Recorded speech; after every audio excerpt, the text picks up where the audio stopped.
and welcome to the FG20 tips for how to make this reliable on the Blue Nose.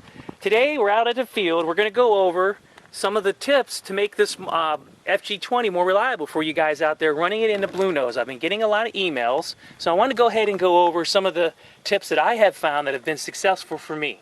Alright, now a lot of people have been asking about why the engine won't idle with the cowling on. Well, I had the same situation happen to me, and what I did was I installed a real small NASA duct, or a small opening here, as you can see, called a NASA duct, and I have a scoop on the bottom. Alright, we're going to take the cowl off, and I'm going to show you how I have the, installation running down to the carburetor. Alright, now another thing on the Saito FG20 that I have found is I installed a true turn spinner because you're going to need a starter to start this engine. It's hard to hand crank, so they recommend a starter, and with the blue nose cone you get marks on it, so I got an aluminum one that took care of that.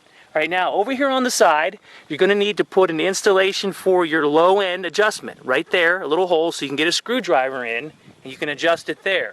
Alright, now over on the right hand side you're going to need to install a little piece of rod going into the high end, okay? Right there. Now after you got that done, another thing is I went over and I installed a Zor 15.8. I have found that that prop gives me the correct RPM and high range that I'm going to need. Now before we take the cowling off, I'd like to also share with you, you must check the low end and high end of this motor when you have it, when you bring it out to the field each day. Just do a check. And the tools you're going to use to do that are, you've got your Hobbyco digital mini tack. And that's what you're going to stand behind the engine, and you're going to go ahead and you're going to check your high end and low end. Now the Saito, with this particular prop, likes to idle around 1800 to 2000, and top end it's around 8500 RPMs. That's where you should be. And you need to make sure that that's where you are each time you fly so that you don't have the engine stumbling.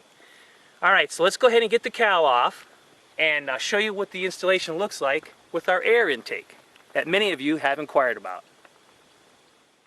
Alright everyone, we've got the cowling off. I wanted to go ahead and show you the scoop I used. As you can see, there's the scoop that I glued inside the cowl.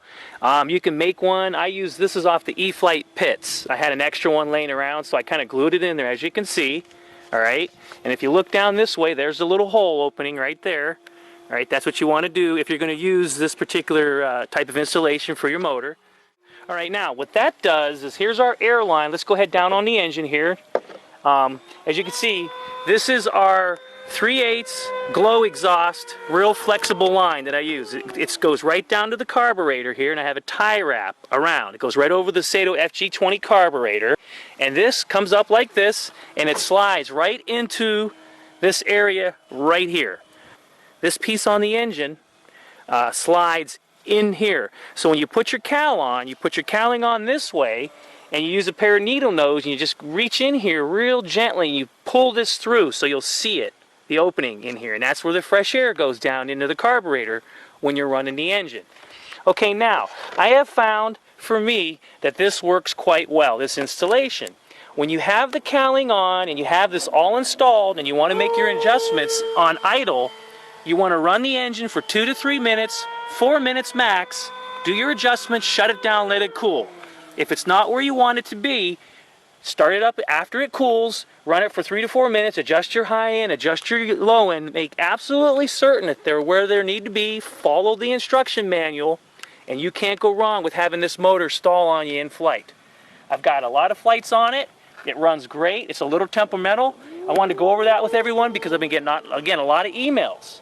So there you go, guys. That's how TinkerManRC runs his FG20. I wanted to pass that information on to you guys for your success, and good luck out there with you guys with this motor combination. I wish you well and have tips for success. Thanks for watching TinkerManRC videos.